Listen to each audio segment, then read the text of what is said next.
Y creo que ya estamos también desde Facebook. Ok, perfecto. Pues todavía queda un poquito de gente, ¿no? En la sala de espera. Así es, ya se están conectando.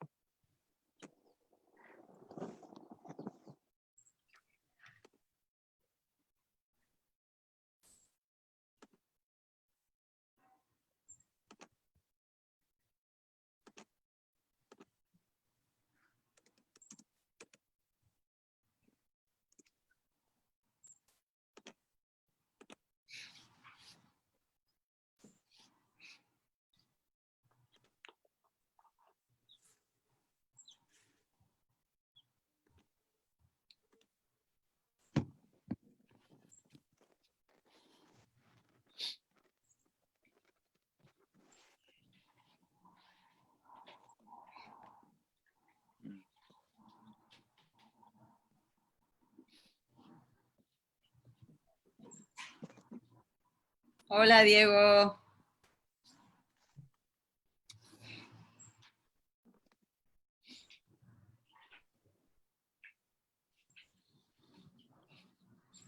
¿Tú me dices, Gus? Creo que ya podríamos empezar. Perfecto, muy bien. Pues bienvenidos, queridos profesores, alumnos de la Facultad de Filosofía de la Universidad Panamericana, colegas, amigos. Me da una inmensa alegría saludarlos y darles la bienvenida a nuestra tradicional conferencia inaugural del semestre, que en este caso además tiene un trasfondo muy emotivo para nosotros, pues estamos celebrando nuestros primeros 50 años como facultad. Dada la muy difícil situación que vivimos a nivel mundial y de manera muy concreta en nuestro país, esta celebración se verá ligeramente trastocada en sus tiempos y formas para adaptar en la medida de lo posible una buena cantidad de eventos al formato en línea y nos extenderemos ligeramente con la esperanza de poder terminar nuestra celebración como toda fiesta de cumpleaños debería terminar, con un buen vino y un fuerte abrazo. Mientras eso sea posible, seguiremos adelante con mucha alegría tratando de sacar lo mejor de cada etapa. Y no queda duda de la convicción que nos anima, teniendo hoy el honor y el privilegio de contar con el profesor Glenn Most como nuestro conferencista. Aunque el profesor Most entiende perfectamente el español, permítanme leerles su semblanza en inglés para irnos introduciendo en el mood angloparlante. ¿De acuerdo? So Glenn W. Most is professor of Greek philology at the Scuola Normale Superiore di Pisa, a regular visiting professor on the Committee on Social Thought at the University of Chicago, and an external scientific member of the Max Planck Institute for the History of Science in Berlin. He has published books on classics, on ancient philosophy, on the history and methodology of classical studies, on comparative literature, cultural studies, and the history of religion, on literary theory, and on the history of art, and has published numerous articles, reviews, and translations in these fields, and also on such other ones as modern philosophy and literature. Most recently, he has published the second revised edition of Hesiod in 2 volumes in the Loeb series, as well as a comprehensive Loeb edition of the early Greek philosophers in 9 volumes, which was co-edited with our very own and very dear Andre Lax. He also published and co-edited a volume on scholarly methods in a variety of canonical written traditions, co-edited a volume of essays on a sentence of Kafka, and a collection of his essays in Italian on ancient and modern psychology. He is currently working on various projects involving both ancient Greek philology and the comparison of philological practices in different periods and cultures throughout the world. Thank you very, very much, Glenn, for virtually being with us. He is right now in Munich, so I think it's fair to say that we are taking some advantage of this online pandemic situation. And I'm sure that everyone is joining me in welcoming you, although noisy applauses are not viable in this present format. So we're very, very happy to have you here. And I'm also thrilled to see all known faces of current professor students and also former students and people all around America. So thank you very much for being with us. And at the end, we will have some time, of course, for questions and discussions. And please raise your hand in the Zoom way, or you can write your questions on the chat, and Salvador will try to take as many as possible. And we know that Glenn will be thrilled to answer all of them. So thank you very much again, Glenn, for being here. Thank you very much to everyone who's joining us today. So let's begin. Muchas gracias. Thank you very, very much for the invitation. Thank you very much for your kind words. Thanks to all of you for turning on your computers and listening to the lecture that I will begin shortly. My apologies that I can't speak Spanish any longer, more than a few words, but I can understand something. And therefore I must speak in English. I will try to speak slowly and clearly, but if for some reason you don't understand what I'm saying, but want to understand what I'm saying, please communicate that to the hosts and somehow I will try to make more clear what I wanted to say. I also give lectures above all for the sake of the discussion afterwards. So please, if you have any questions that you don't want to interrupt me for, please ask them at the end of the lecture. And as long as it takes, I will try to answer them to your satisfaction. You can try to ask them in Spanish. It'll be easier for me if you ask in English. One more thing. I have been to Mexico City sometimes, usually to visit my very dear friend, Andre Laux, and I would have loved to have come this time. Something happened to prevent that, but I hope to return to Mexico. I hope that the world will be such soon enough that I will be able to return and to see you all healthy and productive and cheerful, and to eat your wonderful food and to enjoy your beautiful city. I'm going to begin by talking about borders. And this is a lecture about borders. I come to you also as an American, as a gringo, and there has been a lot of discussion about borders between Mexico and the United States and between lots of countries. There are soft borders, there are hard borders.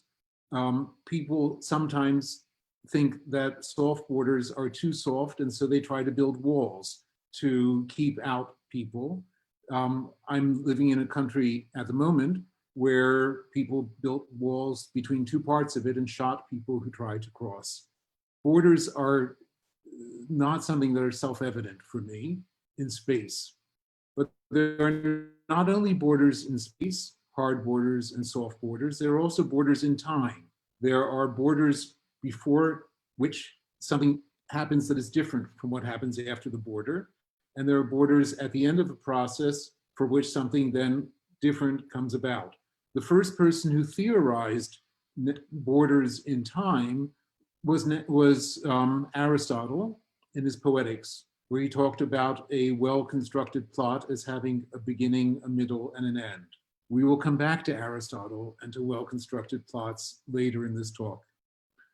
Andre Laux and I have spent many years thinking and working and arguing and agreeing about the early Greek philosophers. Where does early Greek philosophy end? For a long time, people have thought that it ends with Socrates, so that the early Greek philosophers would be the pre-Socratics. With Socrates, we get a new idea of philosophy, which is different from the pre-Socratics. This is a notion that you sometimes find in ancient authors, but that then became a cliche of modern history of philosophy since the 19th century, especially in Germany, but it's very problematic. Socrates does not, in fact, in many regards, start something new, and the distinctions that are often made between pre-Socratic and Socratic don't hold water. For that reason, Andre and I decided to call our collection not pre-Socratic philosophy, but early Greek philosophy. Early Greek philosophy is not necessarily what you do early in the morning before breakfast. It's the first part of Greek philosophy. We wrote, Andre and I, not only in English, but also in French. You can say in English early Greek philosophy, but you can't say in English, and you can't say in French early Greek philosophy. There's no adjective for it. So after much discussion, Andre and I agreed to call the French collection Les débuts de la philosophie, the beginnings of philosophy. Les débuts, the beginnings, in its plural form is vague. It's a soft border. It tells you that something is beginning, but it doesn't say exactly where. We can say that the plural form renders it less sharp. But one can also wonder, where does philosophy begin? What about le début de la philosophie, the beginning of philosophy? We can ask when and where does early Greek philosophy begin, and for, in a certain sense, where early Greek philosophy begins, that's where philosophy begins. Well, where does early Greek philosophy begin? There is an easy but very unsatisfactory answer that one can give to this question. One can say the activity of philosophy begins when the word philosophos or Filosofía is invented in Greek. Well, when does that happen? The earliest passage that we have in which the word philosophos appears is in a fragment of Heraclitus, a pre-Socratic philosopher, an early Greek philosopher, which is cited by Clement of Alexandria. But there's good reason to think that this word philosophos in the fragment of Heraclitus comes not from Heraclitus, but is added by Clement. Even if we think that it is from Heraclitus, the context doesn't make clear what exactly the word means. The first author in whom the word philosophos, philosopher, is attested clearly and a number of times is the historian Herodotus in the middle of the 5th century. But what Herodotus means by philosophos is not what we mean by philosopher. For Herodotus, a philosophos is somebody who's curious about the world, who loves to find out facts and loves to discuss them with other people.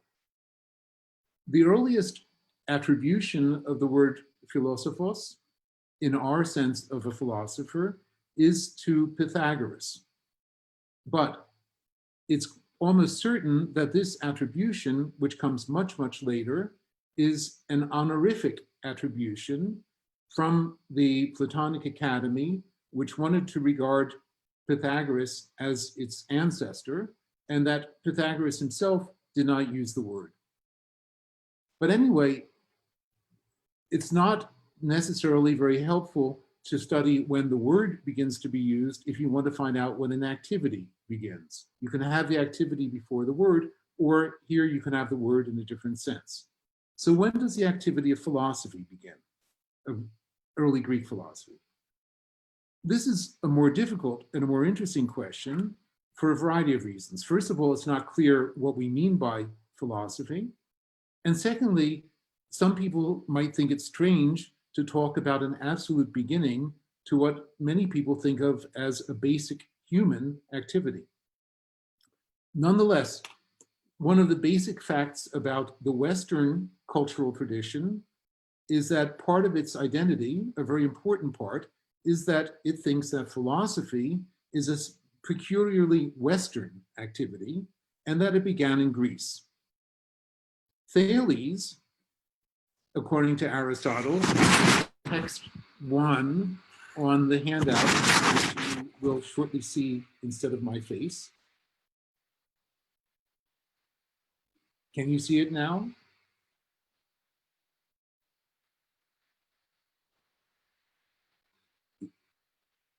Ah, wonderful. Thank you very, very much.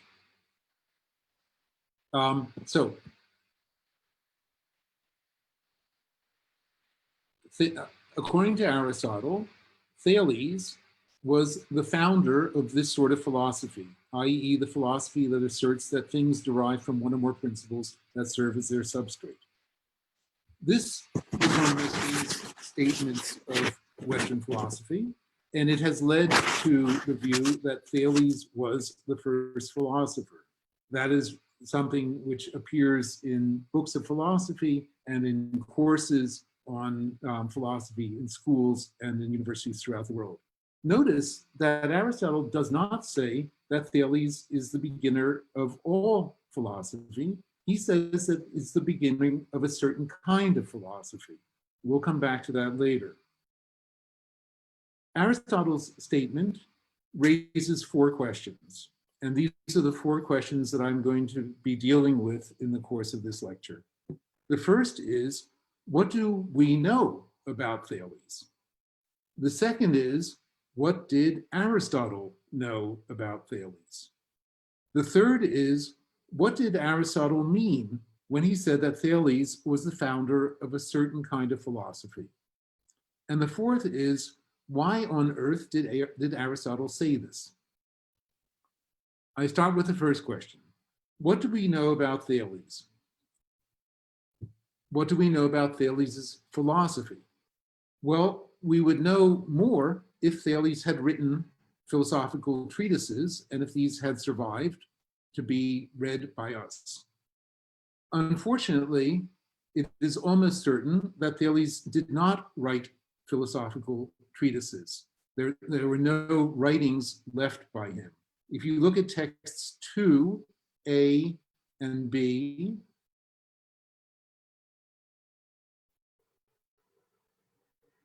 you will see that there was disagreement about this in antiquity. Some people said he left behind written treatises, but that Galen, a fairly reliable author, said that there weren't any surviving. What there was in circulation in antiquity were a large number of falsely attributed treatises, that is to say, forgeries, which bore Thales' name, but which did not have him as their author. These are indicated in text 2c, d, and e.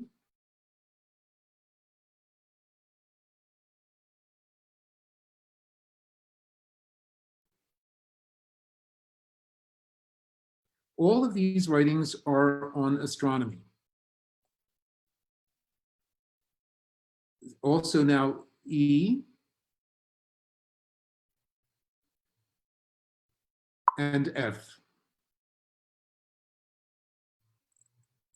Nobody thinks that Thales wrote any of these.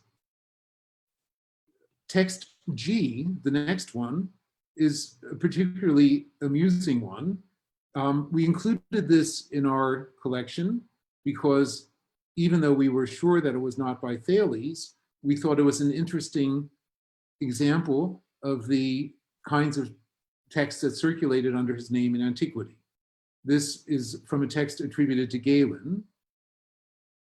And Galen quotes from a book on the principles in at least 2 books, which has a quotation that he gives us. As we discovered from a friend of ours in Paris, after this edition was published, this is not only an ancient forgery, this is a Renaissance forgery. This text was written in the 15th century.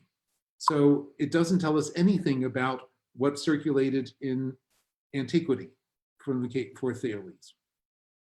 Well, if we don't have texts by Thales, all that we can talk about is his reputation, what the Greeks knew or thought they knew about him. The first author who talks about Thales is, once again, Herodotus.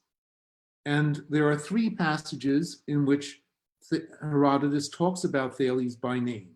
These are the earliest passages from which we can understand what the Greeks thought about Herodotus, about Thales. This is the first one, 3a. How did Croesus cross a river in Asia?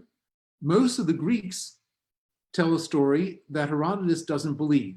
Herodotus thinks that there were bridges and the troops crossed on the bridges. But Herodotus tells a story about Thales, the story that most Greeks believe, realizing that if you dug a channel below where the army was, then the water would get lower and the army could cross over the lower water by foot. And he suggested they did that, and the army crossed. The second passage, 3b, Thales gave good advice when the Ionians were trying to establish where they should put the most important city. Thales suggested that it should be put into Teos because Thales had a vision, an image of Ionia, and Teos was in the middle of it. So he thought that Teos should be in the middle and therefore central. And Herodotus says this was good advice. The third text, 3c, is that Thales predicted an eclipse. This is one of the most famous episodes of antiquity, that there was a war that had been going on, and just when they were involved in the 6th year of that war, an eclipse happened that Thales had predicted. For a number of reasons, it's very hard to believe that Thales could actually have had the hundreds of years of astronomical observation that would have allowed him to make a scientific prediction like this. But this is what the Greeks believed, and it's not impossible that Thales said something like this. The fourth passage, there's a fourth passage in Herodotus, which is not this one here, but that's what I wanted you to see, in which Herodotus talks about the floods of the Nile and says that somebody, he doesn't say who, thought that the Nile floods because winds come from the north and push the water back so that it goes up. If you can go back to the preceding text for a moment, please. 3D. No? Oh, back. Wonderful, thank you. Herodotus doesn't say who the person is who said that, but this doxographer, pseudo-Plutarch, says that it was Herodotus. And so probably this is the person that Herodotus says that it was Thales. And so this is probably the person that Herodotus was thinking of. Those are the four passages in Herodotus that show us what people thought about Thales. The other author from the 5th century who refers to Thales by name, this is now texts 4a and 4b, is Aristophanes. Aristophanes refers twice to Thales. This is one text, and the other is the next text, in which Thales is a proverbially famous geometer and measurer. To call somebody, he's a real Thales, is like saying about somebody, he's a real Einstein. What this shows is that people thought of Thales as the most brilliant person for measuring things. So, on the basis of this, there are some other passages that are very problematic. One in Himerius about Alcaeus, and one in Diogenes Laertius about a poet named Querulus. We can talk about those in the discussion if you wish to, but those are both very problematic passages. On the basis of Herodotus and Aristophanes, we can say that in the 5th century, Thales was connected with measurement in two senses. First of all, measurement of nature, what we call natural philosophy, observing, especially observing the heavens.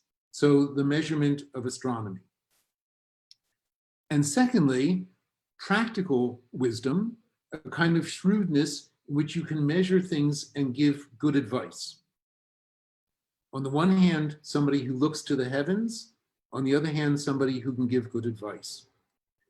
These two images are also the ones that are found for Thales in Plato and in Aristotle. If you look at text 5a, we have one of the most famous passages about Thales from antiquity.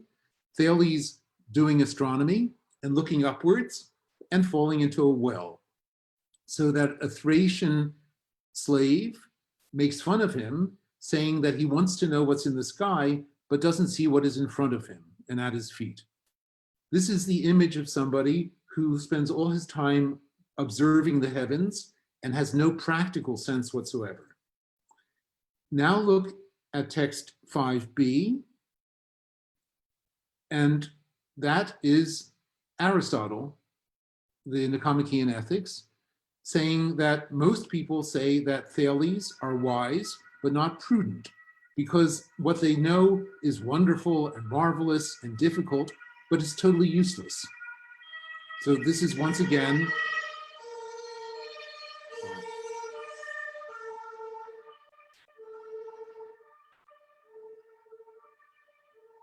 I don't think they're coming for me.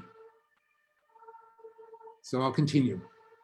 So Aristotle, like Plato, has an image of Thales as having wisdom which is useless. But take a look now at text 5c. This is once again Plato, now from the Republic.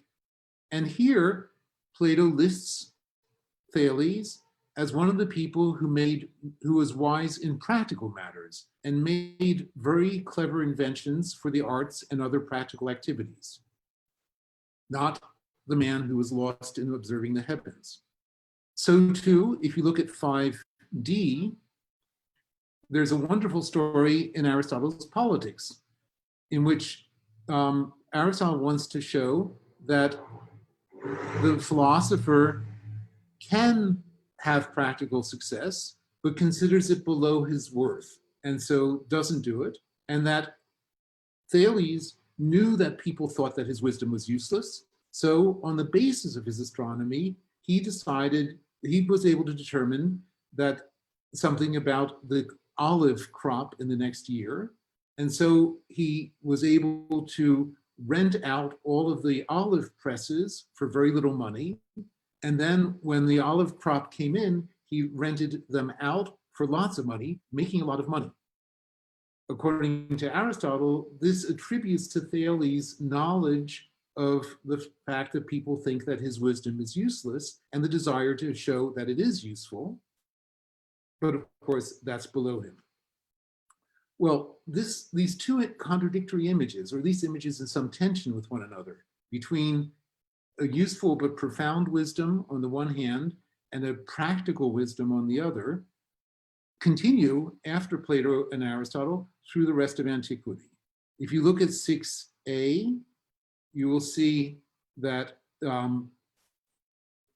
there's a reference to Thales as a smart political advisor in Diogenes Laertius. The numbers refer to the edition that Andre and I did. And 6b, c, d, e, and f all indicate his ability to make astronomical and natural discoveries on the basis of his mathematical knowledge. If you look at 6e, which is there, you can see how these arguments worked. Eudemus says that an observation reported for Thales must have presupposed knowledge of a certain theorem. Therefore, since Thales made the observation, he must have known the theorem. But it doesn't follow, in fact, that he knew that theorem. He could have made the observation and guessed about it. There's a wonderful story about Thales as having measured the height of the pyramids. This comes about, I think, not because Thales was ever in Egypt. I think that Thales didn't go to Egypt, but that when the Greeks thought that Thales was the first philosopher, they had to wonder, well, who taught them? Who taught him? It couldn't have been a Greek, so he must have gone to the barbarians to learn their wisdom, as so many Greeks were said to have done. So he goes to Egypt, text 6g, and what does he do when he gets there? He is able to solve the problem that the Egyptians were never able to solve of how high their pyramids were. by a very simple geometrical design. So, what we can say about Thales on the basis of this information is that he was regarded by the Greeks as being a kind of mixed figure, kind of hybrid, on the one hand, with studying and measuring nature, especially the heavens, and on the other hand, with practical shrewdness and competence. The first thing, studying the heavens and measuring nature, that's typical of natural philosophy. The second thing, practical competence, that's typical of the seven sages who form a distinct group, who don't say very much about nature, but who give lots of advice, which for the Greeks took the form of very brief, pithy aphorisms. This is how many of the ancients understood Thales. If you look at 7a,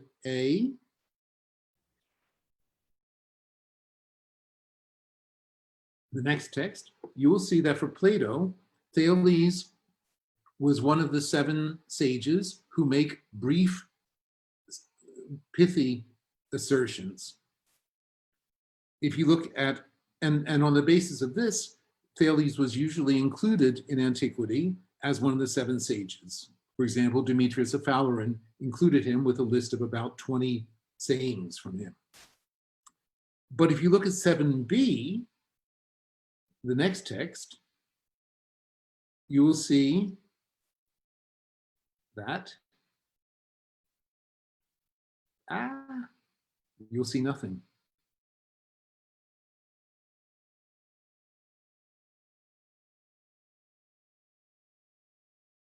This sort of thing happens not only with Zoom, but also live.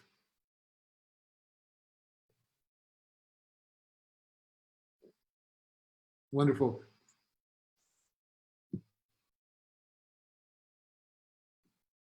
Great. And now if we can go to the next one, please.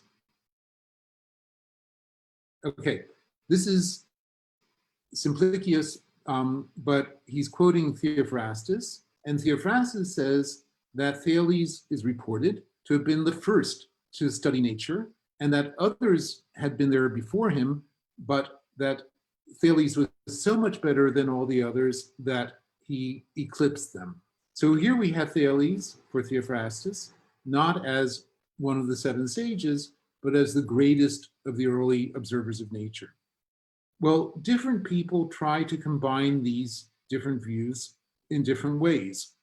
If you look at 7c, the next one, we have Plutarch saying that Thales was the only one who went beyond the seven sages. If you look at 7d, you have that Thales was one of the seven sages, but was the first to try to do natural philosophy.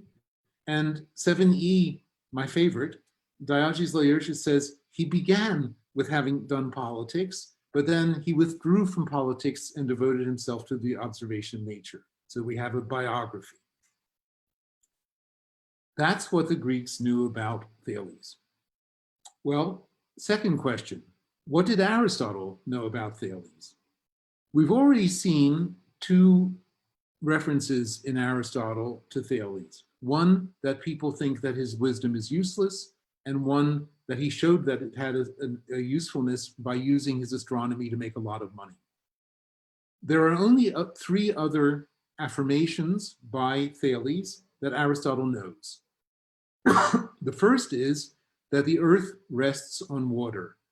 Here's a passage from his On the Heavens, and 8b, there's another passage from the Metaphysics, which is the continuation of the sentence that we had earlier about Thales being the first philosopher of a certain sort. Aristotle thinks that if Thales thought that the earth rests on water, that that's a stupid idea. Because if you look at 8c, what does the water rest on? So Aristotle knows that he says it, but doesn't think it's really wonderful. Another thing that Aristotle knows is 8d on the same page, that Thales thought that all things are full of gods. And another thing that he knows, 8e, is that Thales, from what is reported, seems to have thought that the soul is something that moves, for he says that the stone has a soul, the magnet, given that it moves iron. That is to say, Aristotle thinks that Thales thought that the fact that the stone, the magnet, moves things shows that it has life. So there's a connection between life and movement. If you go to the next passage, 8f, you will see, no, back, okay, thank you. You'll see that according to Diogenes Laertius, both Aristotle and Hippias say that Thales attributed life to inanimate objects, judging from the magnet. We've seen the Aristotle passage. Hippias was a sophist, whatever that is, from the 5th century, who made a collection of famous sayings by poets and prose writers among the Greeks and barbarians. And it has been suggested that when Diogenes Laertius says Aristotle and Hippias, that perhaps Hippias was Aristotle's source, that this is where Aristotle found out about Hippias, about Thales from, namely from Hippias. That's not impossible. But if you look at 8g, you see something interesting. We see that Aristotle is trying to combine two passages, two statements of Thales. One is that about the soul being mixed in with the whole, and the other that things are full of gods. Aristotle has these two statements, and he's trying to put them together to understand them. What we can say is that what Aristotle seems to know about Thales is individual statements, brief sayings without argumentation, without connections, and that Aristotle tries to organize these statements and justify them by supplying argumentative connections. If he got a bunch of sayings from Hippias, that would make good sense. It's not proof that that's where it came from, but that's the impression that Aristotle gives, namely that he knows individual brief sayings. Third question, what did Aristotle mean when he said that Thales was the first philosopher of this sort? Well, he certainly did not mean either of the two things that the Greeks before him, during his period, and after him thought about Thales. They thought either that he was one of the 7 sages or that he was a natural philosopher who observed the heavens. Neither of those is what Aristotle means in book Alpha, chapter 3 of the Metaphysics, when he says that Thales was the first philosopher of this sort. The two images of Thales that Aristotle inherited are completely irrelevant to what he says. What he says is that Thales was the first to investigate the first causes, proto-aitia, and the principles, the archai. That is to say, the ultimate sources from which all realities derive. This is the definition of wisdom that Aristotle gives in book Alpha, chapters 1 and 2, and which he is referring to here. If you go back, so if we now go back to text 8b, we will see that instead, Aristotle says that for Thales, water was an arche. And in fact, you don't have to go back there, but in the very first text that we looked at, Aristotle said that Thales was the founder of a certain sort of philosophy. And the word that he used for founder was archegos. Aristotle says that Thales was the archegos of a philosophy of arche. It sounds almost like a play on words. What does Aristotle know about Thales? In order to see why he says what he says about Thales, we have to look at his statement about Thales from the Metaphysics in context. So now I have to ask you to move ahead to text 9. Wonderful. This is it. Here we have the two passages that we've seen before in continuous context, because this is now no longer about Thales, this is about Aristotle. If you read through this passage closely, you'll see that Aristotle only knows 2 things about Thales, or actually not even 2. He knows 1.5. The first one is that Thales says that water is the principle. But he's not even really sure that he says that. If you look at the beginning, you will see the word phasin, he says. But if you look at the end of the passage, which is in the next slide, you will see that he says, legatai hutos apophenastai. He is said to have made this affirmation. So Aristotle doesn't know for sure that Thales said that. All he knows is that Thales is said to have said that.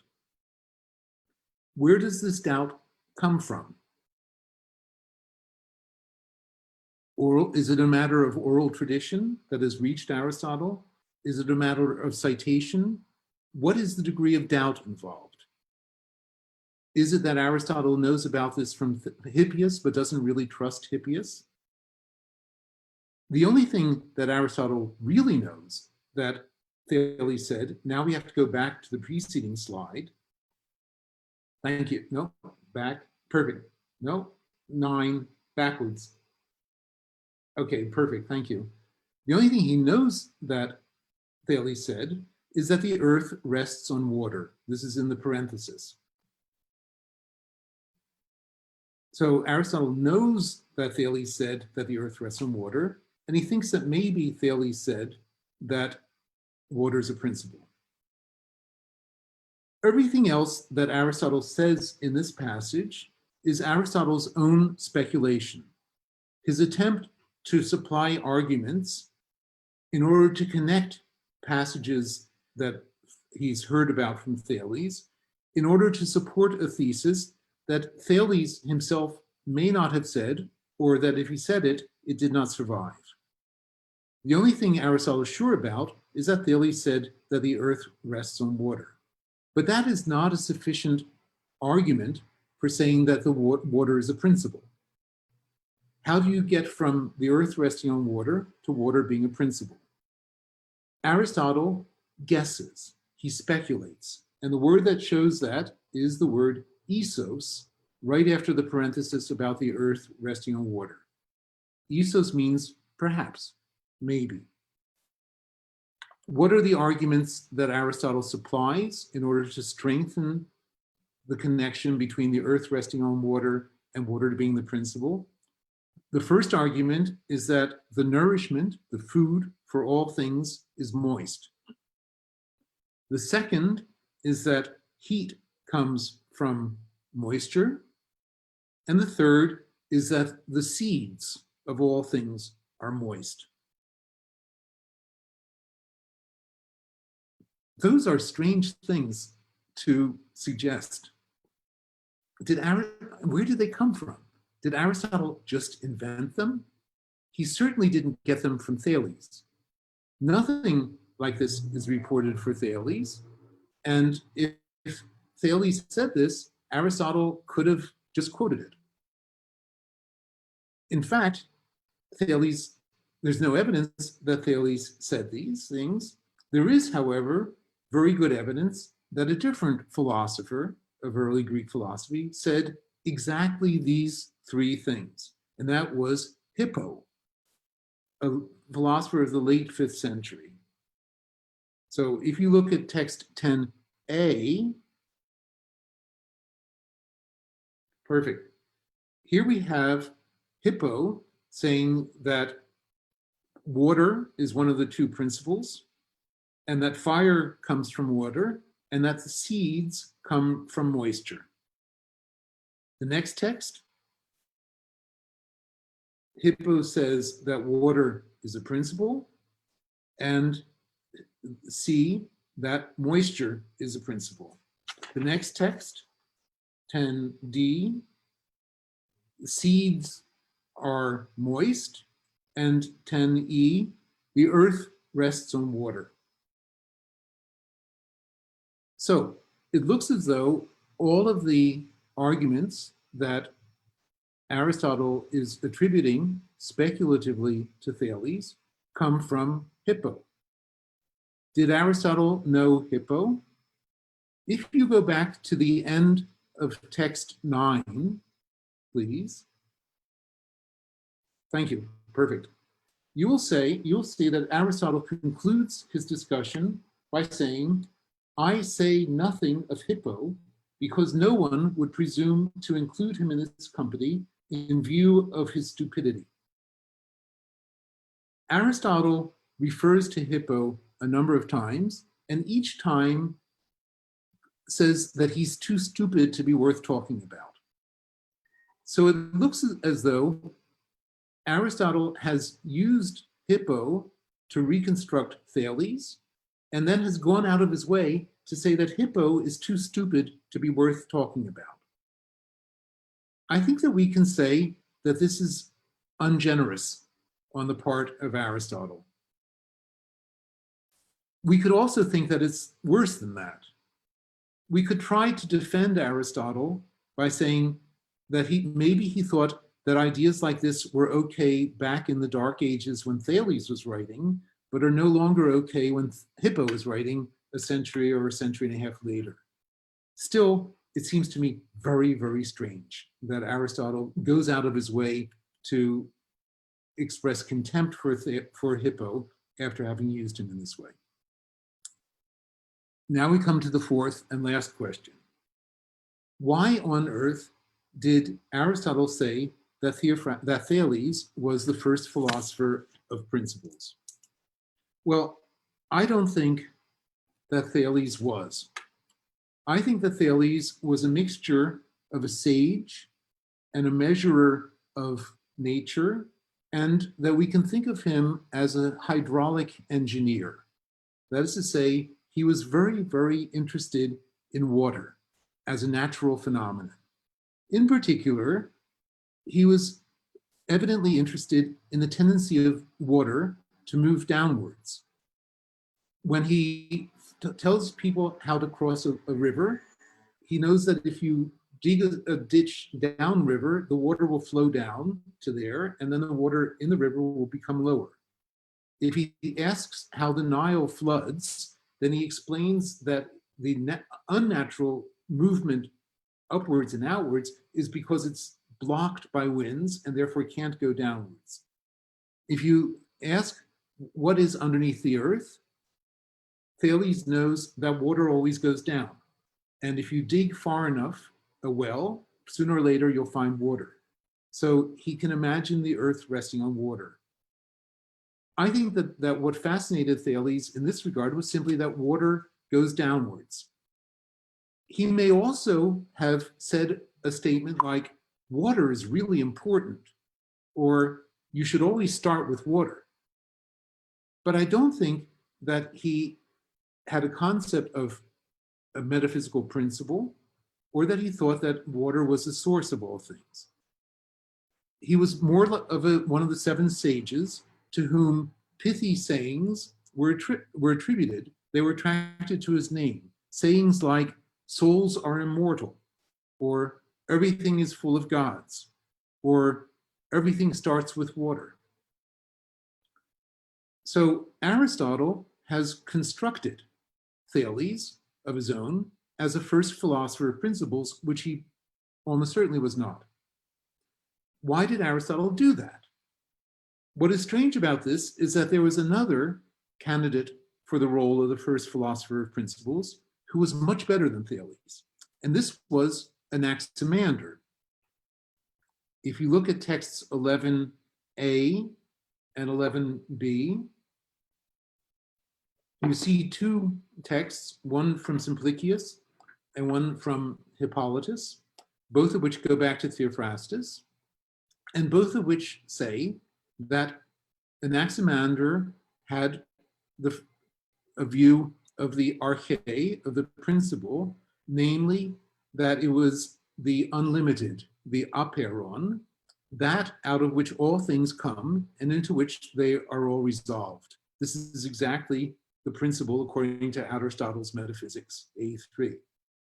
It's also not impossible that Theophrastus said that Anaximander not only had the idea of the apeiron, the unlimited, as a principle, but may have also been the first person to use the term arche, or principle. Whether or not that's the case depends upon how we understand a problematic genitive in these two passages. We can come back to that later if you want to. In any case, Theophrastus is suggesting that the first philosopher in Aristotle's own sense is not Thales, but Anaximander. Theophrastus was Aristotle's best student, I suppose. And like all good students, Theophrastus takes pleasure in correcting his teacher. You'll recall that Theophrastus said that Thales was the greatest of the early natural scientists. So that's how Theophrastus corrected Aristotle's view that Thales was a philosopher and said, no, he wasn't a philosopher, he was a natural scientist. And here, in text 11a and b, you can see Theophrastus correcting Aristotle's view that Thales was the first philosopher of arche and saying, no, it wasn't Thales, it was Anaximander. So the question, why did Aristotle say that Thales was the first philosopher of this sort, really is the question, why did Aristotle not say that Anaximander was the first philosopher of this sort? Why did he go to all this trouble to construct Thales and simply suppress Anaximander? Well, Aristotle's History of Philosophy in the first book of the Metaphysics is enormously influential, very difficult, but there are two particularly strange aspects of it. The first is Aristotle's construction of Thales as the first philosopher for the story. The second is that Aristotle never, ever mentions Anaximander by name in the whole of this book. Aristotle has a total silence about Anaximander, even though we know that Aristotle studied Anaximander and knew his philosophy more than almost anybody else. Why did Aristotle suppress Anaximander? To understand why, we have to consider the structure of Aristotle's History of Early Greek Philosophy. And this is text 12. And here I have to apologize to you because this is a very complicated text and I'm giving you a very brief summary version of it. We're almost at the end, but we're not there yet. Consider the structure of Aristotle's History of Early Greek Philosophy. Aristotle presupposes four causes: the material, the formal, the efficient, and the final. These causes are there at the beginning, and they remain present without any change throughout the whole history of the development of Greek philosophy. Then Aristotle presupposes four elements: air, water, earth, and fire.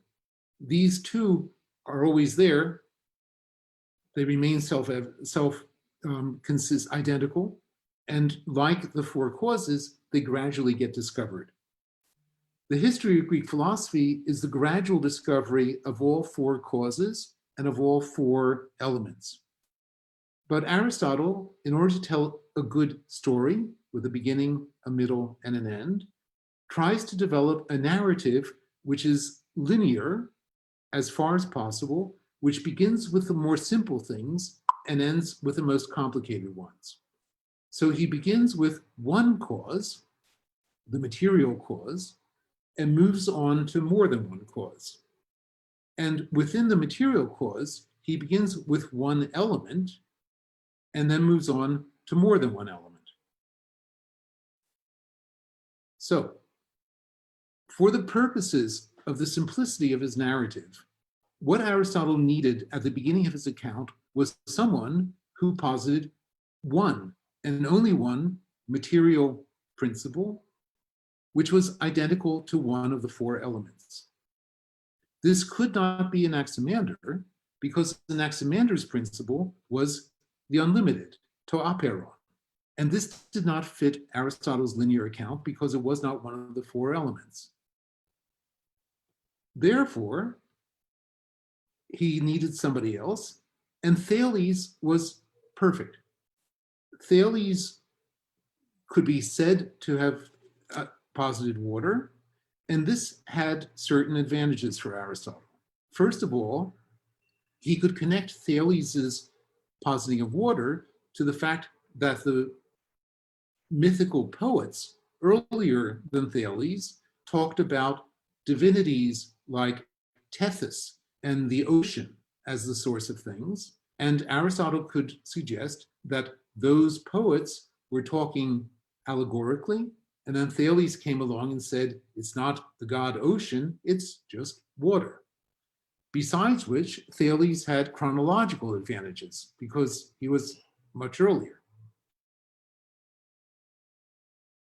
So Aristotle suppresses Anaximander and substitutes for him a Thales that he has constructed himself on the basis of stupid hippo as the beginning of Greek philosophy. My conclusion is that, as Theophrastus saw, in Aristotelian terms, the beginning of Greek philosophy is not Thales, but Anaximander. Whether, in our terms, Anaximander is the beginning of Greek philosophy, or philosophy of a certain sort, or philosophy in general, is another question. Thank you for your patience, and thank you so much to the technical people who were wonderful with the texts and with everything else. And now I look forward to your questions. Thank you.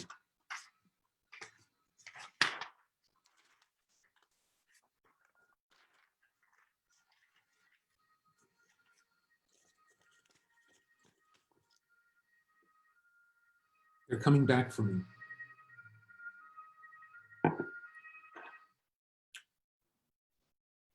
Comenzamos con las preguntas, Salvador. Claro. So Professor Michael Chase has a question. Okay, can I see who he is? Yes, I see you. Okay. Hello, Michael Chase. You're Hello. now unmuted.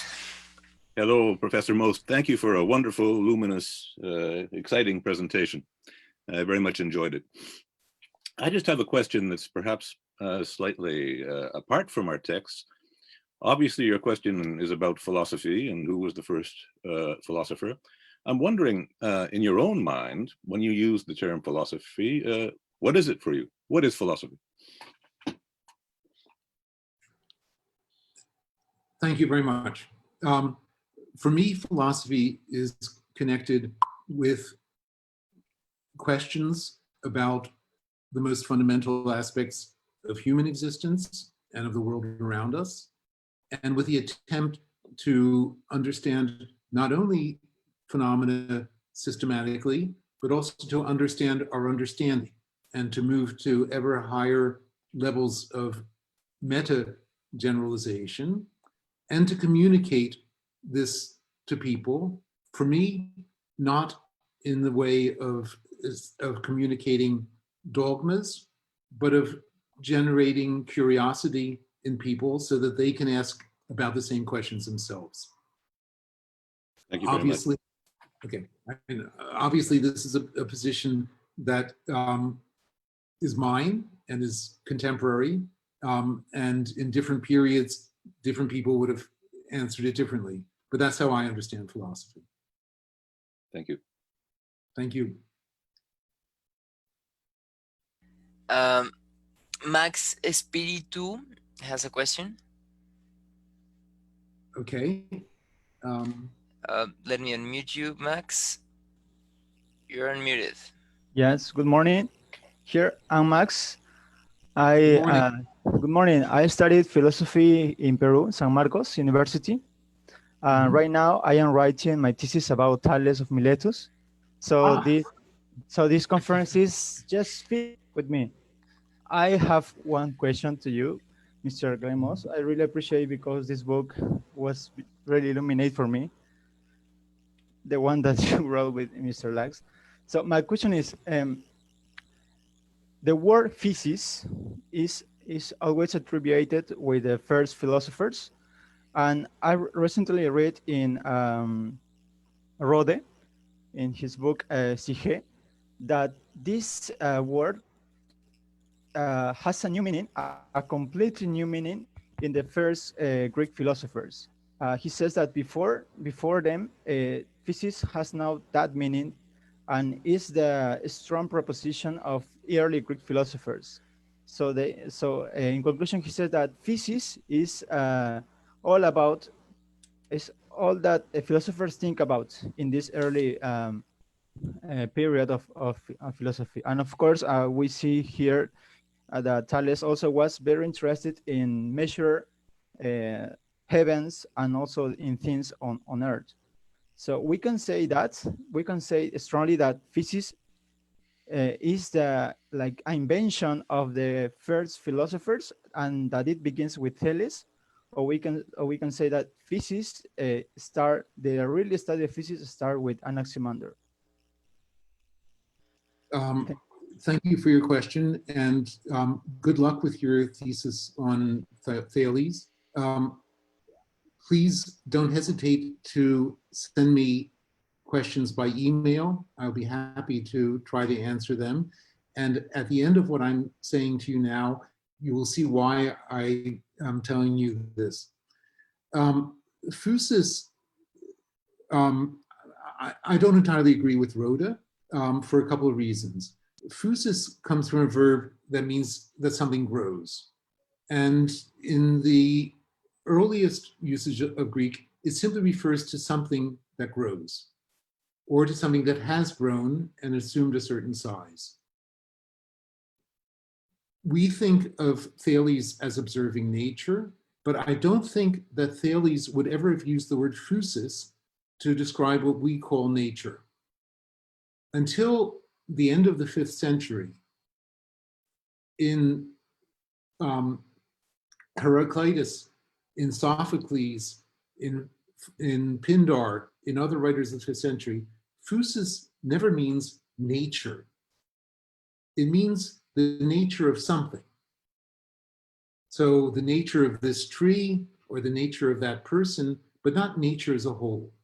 It's a later idea that there is a nature as a whole that you can call physis, okay? So I don't think that early Greek philosophy, and certainly not Thales, I think, would have used the word physis in this sense. I think Rode, a brilliant man, but late 19th century, is projecting backwards a modern notion of nature. There is an Assyriologist in Berkeley who just wrote a couple of years ago a book about the concept of nature, saying that in Mesopotamia, there was no concept of nature and that the Greeks invented this concept.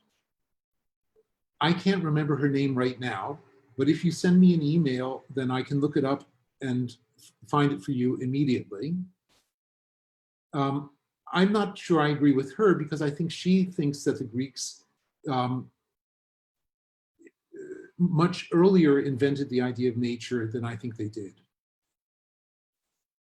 but you should look at her book. And if anybody else wants to know about this book, then maybe they can write to Maria Elena and I can send her also the reference. In general, let me say that one danger in our field is to think that what we think is what they thought, or what we say is what they thought. And the other danger is to think that you can understand the Greeks if you just look at the Greeks. It's important to try to compare the Greeks with other ancient cultures in order to understand the differences and the similarities. So please send me an email and I'll send you the reference to this book. She teaches Assyriology at Berkeley, and I can almost remember her name, but I'll send it to you at once. And don't hesitate to send me other questions, okay? Thank you. There's another question from Gonzalo Gamarra. Gonzalo, you're unmuted. Okay, thank you. Well, first of all, thank you to everybody organizing this Universidad Panamericana, and thank you, Professor Most, for the position. I have a question fittingly for you, which has to do with the early part of your talk. And I think it's along the lines of what Professor Chase was also asking about the meaning of philosophy and where the limits might be. I was wondering why in the French edition with the name, why call it Origin of Philosophy? Because I was thinking, I mean, as you were exposing, you also were saying that the Greeks themselves did not believe, it seems, that they invented this thing that we call philosophy. And they tried to find genealogy that led them to Egypt. And you have also this in, for example, I mean, you know all this, I mean, in Plato's Theaetetus, you have the story of Thoth, and how also the Egypt genealogy makes it such that they are able to really have it with wonder. And this is very close also to a passage of Thales. I'm just thinking, why should we disregard the testimonies, or at least the ideas that the Greeks themselves tell us about the origin of this discipline? I agree that maybe with Aristotle, we have something that Thales might have been the first one to do this kind of specific philosophy, which is a search for arche or archai. But this may not mean that the activity as a whole is started there. Thank you for your wonderful question. For the exact title in French, I may have to ask André Laux to help me with the answer, but let me begin by answering your question as best I can. There was an idea that became widespread, although not universal, at the end of the 18th, beginning of the 19th century, that the Greeks had originated things on their own, and that you didn't have to study anything else because the Greeks were a genuine beginning in world history. This is an idea that André and I don't share, and that has become criticized very often since, let's say 30 or 40 years ago, although already in the 19th century, there are many people who protested against it. What about the Greeks? Well, there were views that Greek philosophers had gone to foreign countries in order to study with Brahmins or Druids or Egyptian priests or Jewish sages and had learned their ideas from them. These ideas, these reports, are for the most part rather late. We included them in our collection, but I don't really believe them. It's not that I don't believe them because I think the Greeks invented everything on their own. I don't believe them because they seem to me to be a particularly Greek way of establishing cultural transmission. The Greeks think that everything was invented by some man who invented one man invented agriculture, one man invented letters, one man invented geometry, and so forth. And so they think that these ideas came about from Thales going to Egypt, or Pythagoras going to India, or whatever. It seems to me that what is much more likely is that ideas were transmitted, but not by one Greek man going and getting them and bringing them back, but rather by anonymous doctors, merchants, sailors, traveling soldiers, talking with one another, and the ideas being transmitted not from up to down, but from down to up. So I do believe in cultural transmission, but I don't believe in these stories, which seem to me to be myths. That's why we included them, but we included them with expressions of doubt. Those expressions of doubt have been criticized by some people, and it's possible that we may soften the doubt when we do the second edition of our collection, as we are planning to do in a couple of years. In fact, those of you who have bought the first edition, you should know that the second edition will have many fewer errors and probably different errors from the ones in the first edition. Now about the title. The English title, Early Greek Philosophy, is, I think, exactly right. It doesn't say this is the beginning of philosophy. It says this was the early phase of Greek philosophy, and I think that that's as accurate as one can get. The French, Les Débuts de la Philosophie, I think that Andre and I both wanted to have Les Débuts de la Philosophie Grecque, the beginnings of Greek philosophy, which would have been okay, but I think, if my memory is correct, that it was the publisher who thought that this would sell more copies if it was not just the beginnings of Greek philosophy, but the beginnings of philosophy. Andre perhaps can correct me on that, but in a situation like this, you will understand that we prefer to blame the publisher. Do you hear me actually? I do. Yes. Okay, good. So may I just intervene right now? So two things. The exact, I have two things. One concerning the title and one concerning the content of the question. So actually, the complete title is Les débuts de la philosophie des premiers penseurs grecs à Socrate. The first, so, and that's a compromise between what we wanted, Les débuts de la philosophie grecque, and the editor who wanted Les débuts de la philosophie. But it's fairly clear that we thought of it in terms of Les débuts de la philosophie grecque. The second thing, which is deeper and which raises questions, interesting questions, is about the word début. So we have two words in French to say this. We have début and we have commencement, and the two words are different from origins. And this is a very important, I think, conceptual philosophical distinction.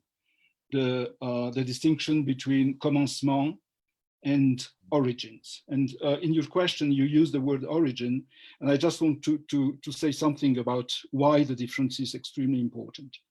So in parentheses, I've talked about this in my own book about the concepts of pre-Socratic philosophy that was translated by Glenn, who knows it very well. And there I have a chapter which is meant to clarify this difference and why it is important. So to put a long story brief, to make a long story brief, origin has something mythical about it. Origin is the origins, the great origins. Commencement is a much modest word. And when you think about it, the important thing in the commencement is that it's a relative term. It's a commencement of something. And the relationship between the term beginnings, if we adapt this in English, if we say commencement, beginnings in English, the relation between beginnings and what it is the beginning of is a very complicated relationship between, so the beginning of something must not be, and in the rule is not of the same nature of what it is the beginning of. So to clarify, if I say this is the beginning of philosophy, I don't imply that philosophy is at the beginning of its beginning. You can begin something without being there. And as a matter of fact, to begin something is not being there. So this complicates the question of Thales, of Anaximander, because you can say very legitimately that Anaximander or Thales or whoever is the beginning of philosophy, which does not imply that he is a philosopher in the sense of the result. And this distinction, I would add something which is extremely important in the present context of the ancient philosophy studies. If you look about what people are making now with the beginnings of Greek philosophy, the topic, beginning or origin of Greek philosophy, they are trying to substitute, to they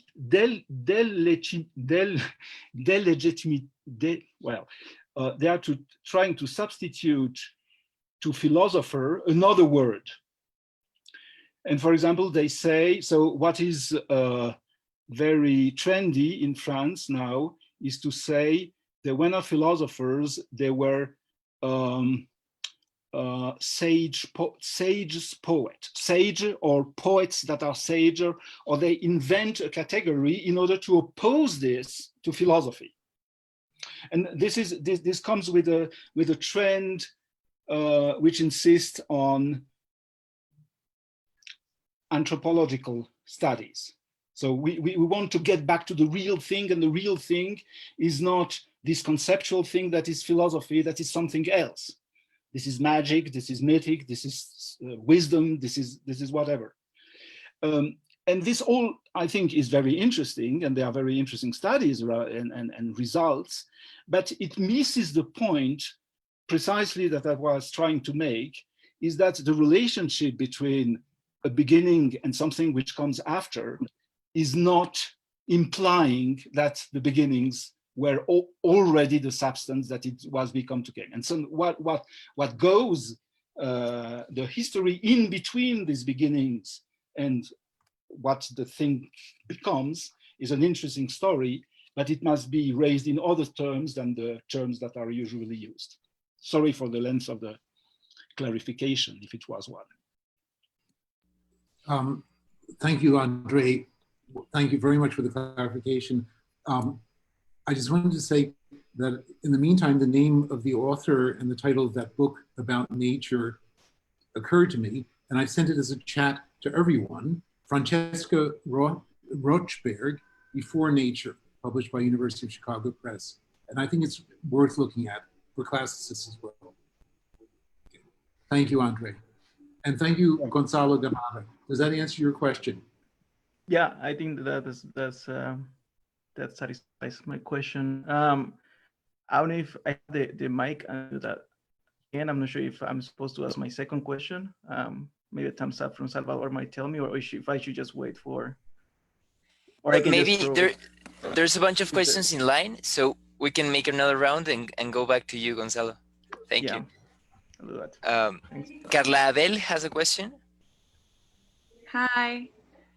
Thank you very much for your presentation. I really, really liked it and I really enjoyed it.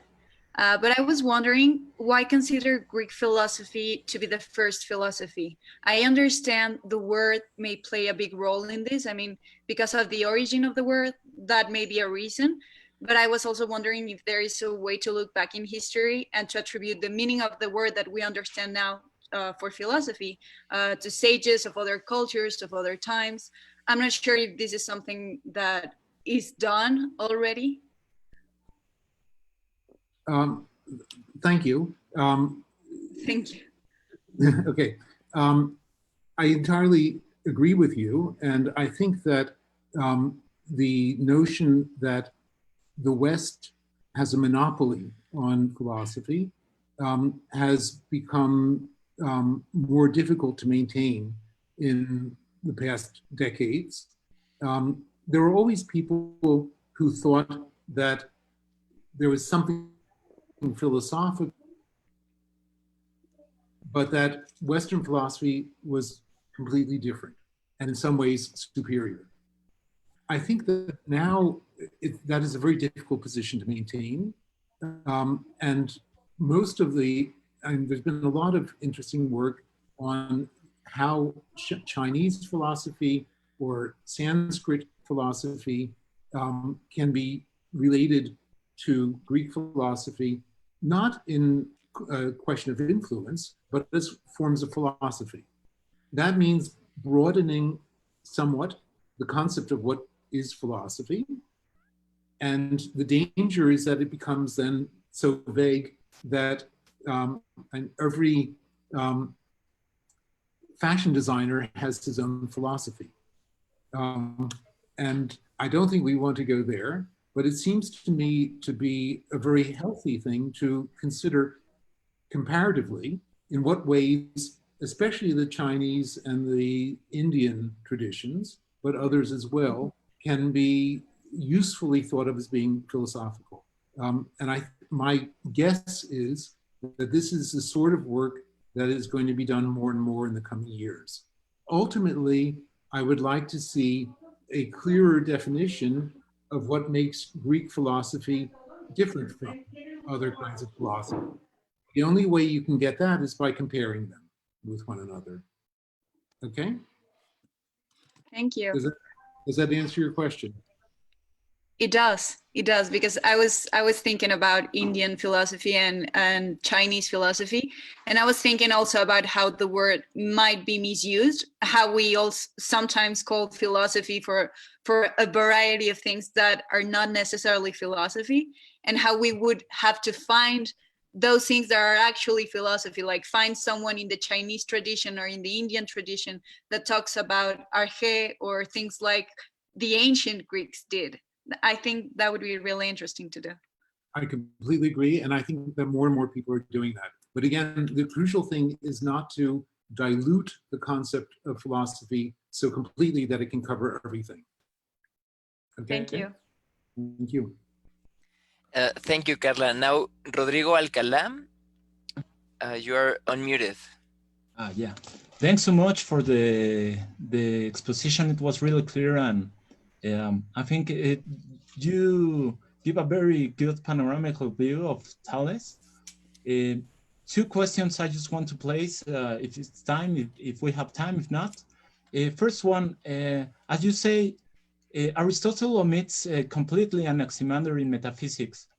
He doesn't say never his name. And this makes me think Aristotle has the tools in the idea question to understand Anaximander.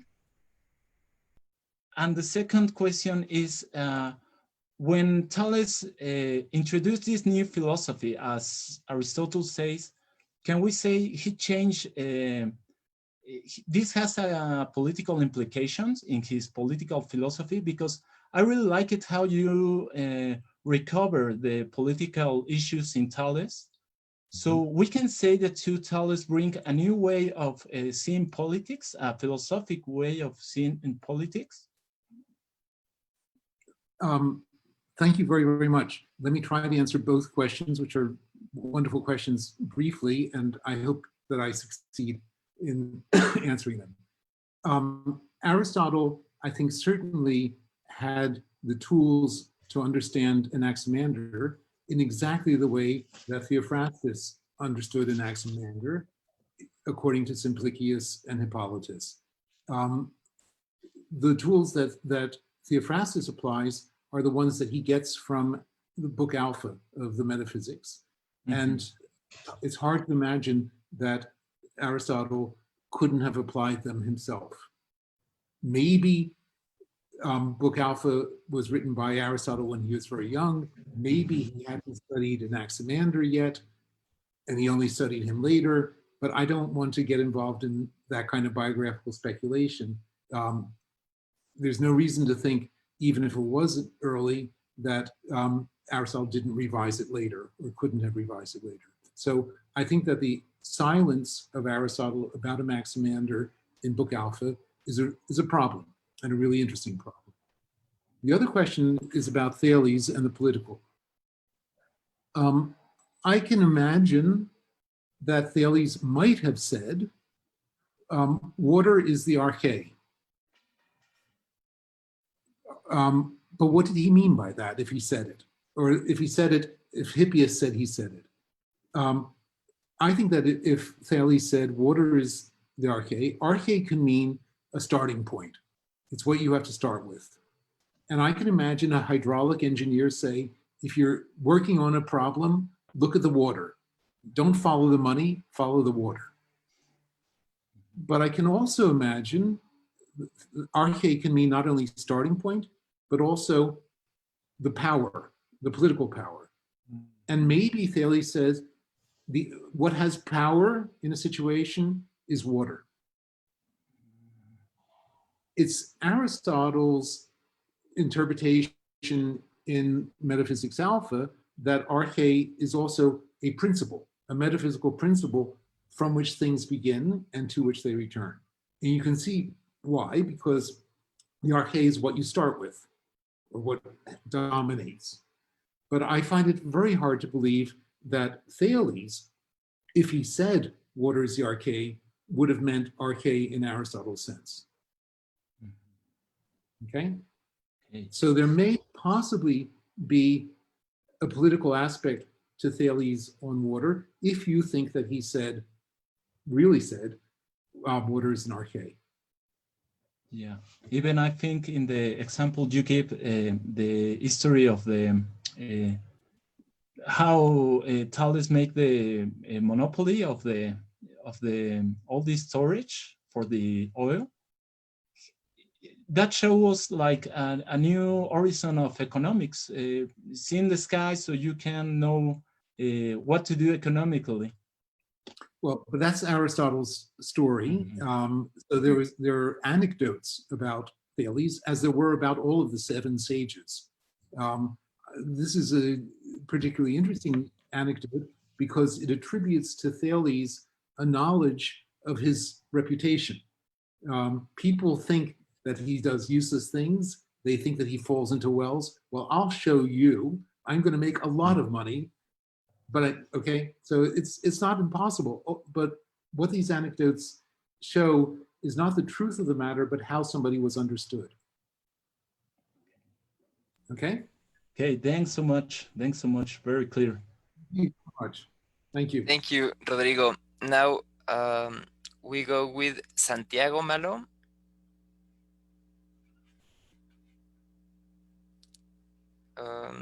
You're unmuted, Santiago. I have a question that, well, I understand that we have a very shortage of information about Thales.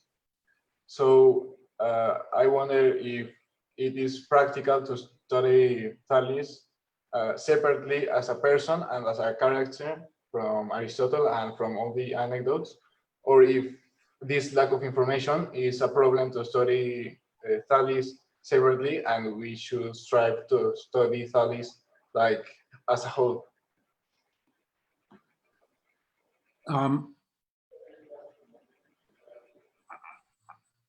I think that what I was trying to do, which may or may not have worked, was to see how much we can say about Thales without thinking about Aristotle's metaphysics. And it turns out, I think that we can say a lot not necessarily about Thales, but about how the Greeks thought about Thales. And that the image that comes about is complicated, there are tensions, but it's a fairly unified image. And everybody fits into it, including Aristotle, except for the passage in Metaphysics Alpha. And there we have a different view. There are two ways to explain this difference between Aristotle's view and everybody else's, including Aristotle's. One way is that Aristotle had information that no one else had, and that has been otherwise completely lost. That seems unlikely to me. My fundamental idea is that Aristotle has the same relationship to Thales as everyone does, namely, he knows some stories and he knows some sayings. And that the stories and sayings that he knows are ones that were generally circulating. The alternative is to say that Aristotle has gone against what everybody thought about Thales and invented his own Thales for the purposes of his narrative structure. I think the second alternative is likelier, but I'm not sure that I've really answered your question. Maybe I should ask you to rephrase the question, unless you think I have answered it, in which case, great. But if not, please say it again with different words. Okay, so maybe how should we study Thales to come to a better understanding of him? Like only as the sayings of Thales and the Aristotle's view of Thales, or is it practical to try to know who Thales really was? Okay, I think that I don't know who Thales really was. I think that I know who the Greeks thought he was, and what I've tried to do is to make that as clear and as systematic as possible. I think that Aristotle's Thales is Aristotle's Thales, and that otherwise we have Herodotus's and Aristophanes and et cetera, et cetera. It would be different if we had writings from Thales that we could believe were by him, because in that way we would see what he really said. But what we have instead are some sayings and some anecdotes, and they point in a particular direction, which is not the direction of Aristotle's metaphysics. Okay? Okay, thank you very much. Thank you very much. Thank you, Santiago. Now, Can I add just one small thing? Yes, please. Okay, so to answer your question, perhaps in a more positive or optimistic manner than Glenn did, one way one could go is to say that Thales was a sage. And he's known to be a sage, and he's known to belong to this group of people who were called sages, one of the 7 sages and so on. So you could you could try to study what is a sage. And then the next question is, how do you get from a sage to a philosopher, which is, sophos, philosophos, and how to construe this relationship between a beginning, which is Sophia, which is wisdom, if you want, and Filosofía, which is in some sense another thing. Of course, this presupposes that the sayings that are attributed to all these sages are not themselves a construction from a later point of view, which projects back in antiquity, in a mythical or prehistorical antiquity, something which Glenn described, namely this practical orientation of the sage. And this is a matter of discussion. You can't get any certainty, but it's extremely helpful to have the possibility of this option open if you think that the sayings of the sages were really saying of the sages. And in order to decide on that, it's a very difficult question, but at least it goes in the direction you are trying to go. Thank you, Andre, and if I may be less optimistic than Andre, I find it very hard to think that it's likely that most of the sayings attributed to the seven sages were really said by them. They seem to be figures of popular wisdom who attract sayings of a certain kind, and that the reason that one saying is attracted to one person is connected with anecdotes about that person, which make him seem to be a certain person of a certain sort. But that they actually said those things, unlike my optimistic friend Andre, who's just left the screen, I feel doubtful about. Me too. Thank you very much. Now we can go with Eduardo Charpenel. You're unmuted, Eduardo. Thank you, Professor Most. It was a very delightful presentation and talk. I have a question regarding one of the passages you quoted or you presented in your handout, passage 11a, in which, well, it deals with Anaximander.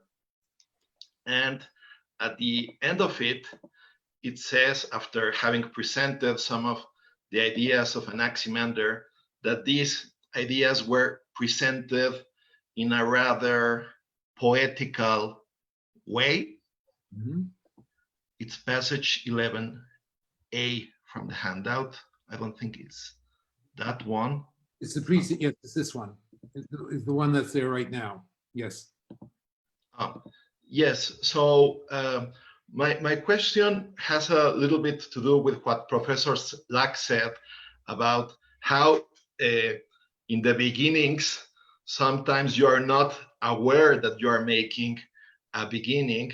And I wanted to ask you about the relationship between poetry and philosophy at this point of history. I mean, I recall that in Aristotle's Poetics, Aristotle makes the claim that Empedocles writes in hexameters, but that doesn't mean that he's a poet. But we can clearly distinguish him from Homer or Hesiod or the tragic poets. So my question is, at the beginning, was there a hint of doubt that the early Greek philosophers were rather poets, and it only came about later on that the difference between poetry and philosophy, properly speaking, came about? Thank you for your very difficult and fundamental question. What you don't know, I suppose, is that I have a second lecture on Anaximander, which is about this sentence. You are lucky to hear only one of my lectures today, but maybe if I come back to Mexico, I'll give another one, or I'll give another one on Zoom. I'd rather come back to Mexico. Now, let me try to say a couple of things about what is meant by speaking these things in this way with rather poetic words. Usually, when the Greeks talk about poetry, they mean meter, verses that are metrically defined. That's not the case here. Nobody is suggesting that Anaximander wrote verses. What Theophrastus is saying is that he wrote the kind of words that appear in verses. What kind of words are those? Well, to make a long story short, as Andre has taught me, I think that to say poetic words, rather poetic here, means, and that's because poets use metaphors. Aristotle says that Empedocles is a poet. also because he uses metaphors, not only because he uses verses. Well, what we have in the quotation that Theophrastus is talking about is something about how things come to be and then are destroyed and returned to their sources. But the language that Anaximander uses is a legal and moral language. He talks about debt. He talks about punishment. I think that Theophrastus is interpreting the legal language of Anaximander in terms of natural philosophy, and is saying that Anaximander was using rather metaphorical terms drawn from legal institutions in order to talk about things that were not legal but natural. That's the small answer to your question. The larger answer to your question is about the relation between poetry and philosophy. Aristotle says that before you had the philosophers, you had poets, and that some of them worried about questions about the origins of things, but that they spoke about them in mythical terms. And then came the natural philosophers who spoke about them in natural terms, literally, rather than metaphorically or theologically. That seems to me to create a division between poetry and poetry and philosophy, which doesn't work for Greece. It doesn't work in part because there were early Greek philosophers who wrote in poetry. For example, Empedocles and Parmenides. There were later Greek philosophers who wrote in poetry, like Cleanthes. But even aside from that, the Greek poetic tradition asks a lot of the same questions that the Greek philosophical tradition asks, and it answers them often in different ways, but sometimes in similar ways. Another lecture that I can give you, if you want to hear another lecture, is on chaos as a concept and as a god or a divinity in Hesiod and then in later Greek philosophy. So I think that my largest short answer to you would be that I have spent most of my life exploring the boundary, the hard boundary or the soft boundary between poetry and philosophy, and trying to make bridges across it. Does that answer your question? Yes, wonderful. Thanks a lot. Thank you for the question. Thank you, Eduardo. Now I have in line Professor José Luis Rivera. You are unmuted. Thank you. Thanks for your challenging your talk, your presentation. I want to go a little bit along the lines of the questions of Michael Chase and Eduardo regarding where do you put the line, where do you draw the line between philosophy and whatever comes before? Because as Professor Lax was trying to explain, probably some of these early Greek philosophers, some of these beginners, were doing something that they were not they didn't quite realize they were doing. And so the question is, where do you draw the line? Professor Charpenel, what is philosophy, in order to say, well, these are the beginnings, but it's not the real thing, as I think Professor Lax was trying to suggest, or was suggesting. He suggested that it's a process where you have something at the beginning and then later on becomes what we call philosophy. So I want to examine just one, again, one hint provided by Aristotle in this regard, and you already mentioned it in your answer to Professor Charpenel, is that I see it from the point of view of an engineer that you mentioned. Probably Thales was actually in real life an engineer. Because if that's the case, then perhaps even though they all ask the same questions regarding the beginnings or the foundations, perhaps if Thales indeed thought that water was under Earth, he could probably call it the foundation, the archaea of this Earth at least. So is it perhaps this naturalistic approach what draws the line between the early sages, who perhaps are poets, most of them or many of them, and compared to philosophers who try to find naturalistic explanations and don't call the Nile a god, it's just a river, and it just carries water, it's not a divinity or anything like that. Could you say that perhaps that's the line that draws the difference between an ancient sage and a philosopher in a more contemporary way, or in a later sense, in a later understanding of the term? And if that's the case, perhaps Aristotle is right in his narrative. Perhaps Thales is one of the earliest philosophers, if not the earliest, because he thought in these naturalistic terms, because he was an engineer, he was not a poet. So that's basically my concern. Thank you very much.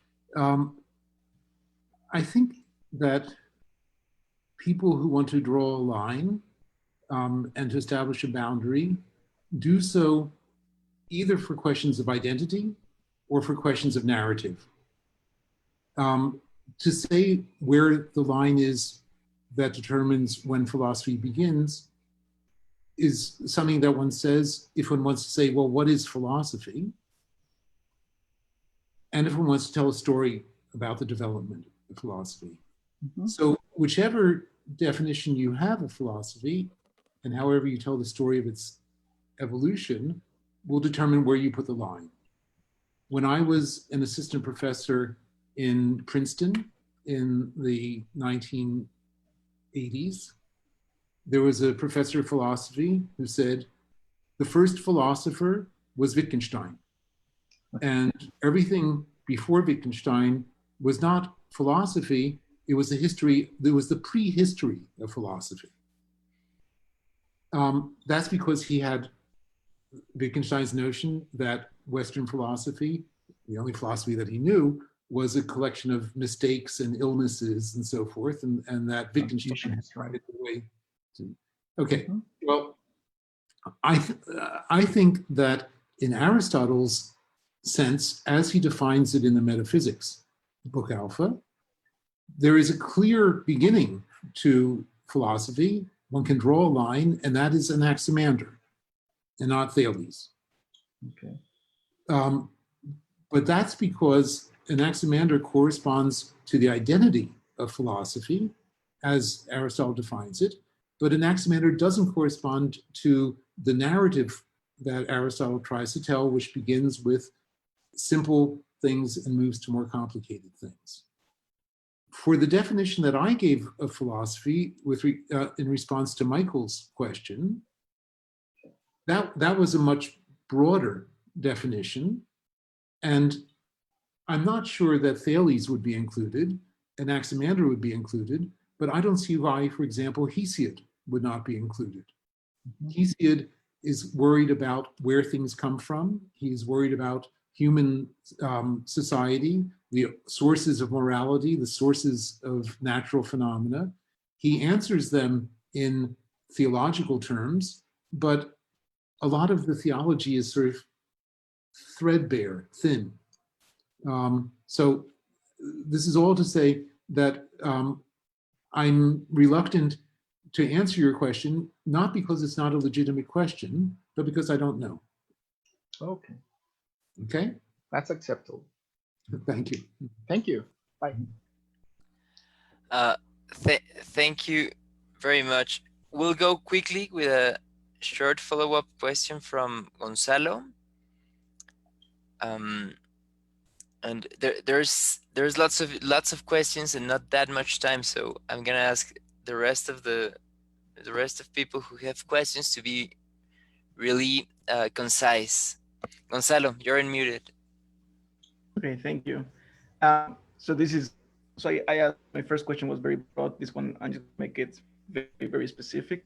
And I'm concerned mainly with methodology.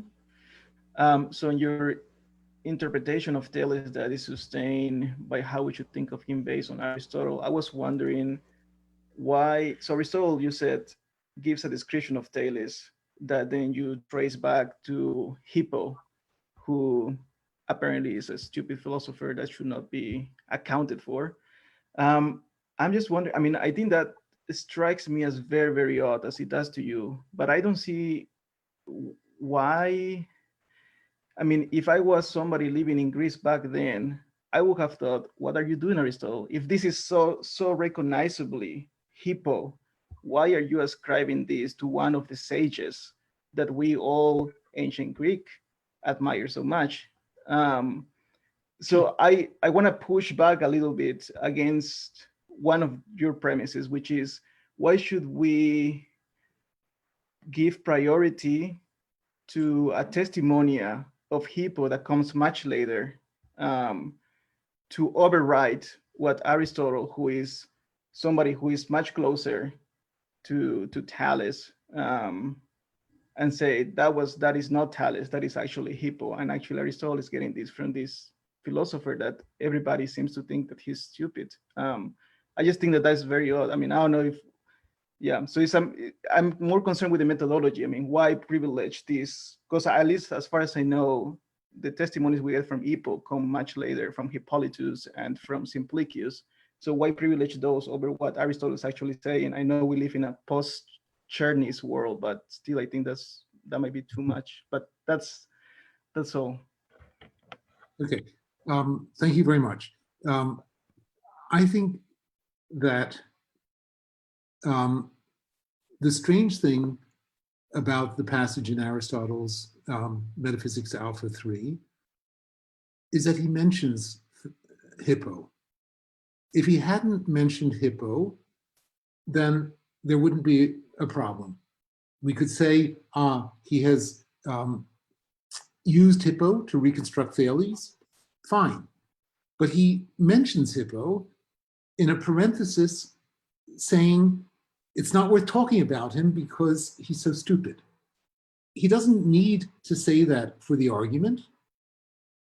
He suggests by saying that somebody might talk about Hippo. Why does he do that? I can give you a nasty explanation and I can give you a nice explanation. It's like Ike and Tina Turner. They gave a nasty version and a nice version of one of their songs. The nice version is Aristotle is trying to warn people not to worry about Hippo because he's not really worth studying. And the only good thing about it is that you can use some of his ideas speculatively to reconstruct, possibly, hypothetically, some other philosopher. But that doesn't mean that he's worth studying on his own. That's the nicest version I can think of for this. The other version, which is the nasty one, is that Aristotle knows that not everybody knows about Hippo, and he doesn't want people finding out that he has been using Hippo in order to construct Thales. So he's covering up his traces. And as in any good criminal story, the more you cover up your traces, the more clues you leave that will point to your guiltiness at the end. So if Aristotle was trying to discourage us from thinking about Hippo in this connection, that has the effect of making me think about Hippo. Okay? The fact that the references to Hippo are later than Aristotle, and they're not all later than Aristotle, there are some in Aristotle as well. But either you have to suppose that, and it's clear that Aristotle has the same thoughts because those are exactly, he has the same testimonia because those are exactly the things that he attributes to Thales. And there's no evidence for any of that connected with Thales. but there's strong evidence for all of that being connected with Hippo. Okay? And I do think that Aristotle was one of the greatest minds that ever existed. But there's something odd about this passage. And I wanted to make, that seems to me in some ways more interesting than Thales. Aristotle on Thales is less interesting to me than Aristotle on Hippo.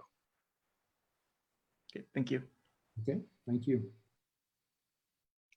May I add just, I think your nice explanation is the right one.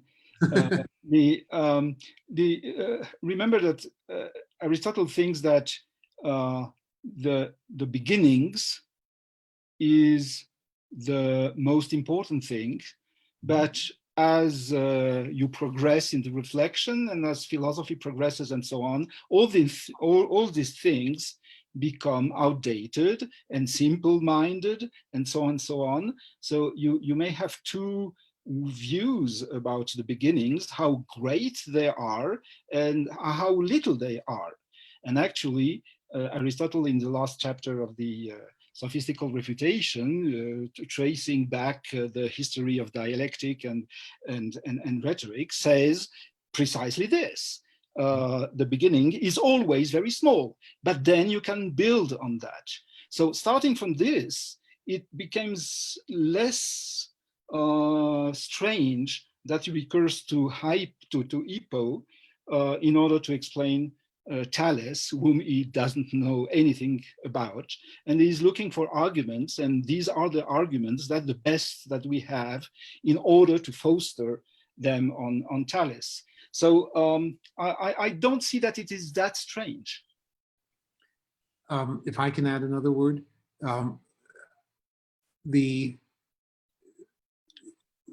it's true that we can suppose that Aristotle might have thought that these ideas were okay for Thales, but were not okay 150 years later for Hippo.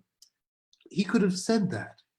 He could have said, it's not worth worrying about Hippo because he should have had these ideas 150 years earlier. He doesn't say that Hippo is obsolete or outdated. He says he's stupid. And that's the first point.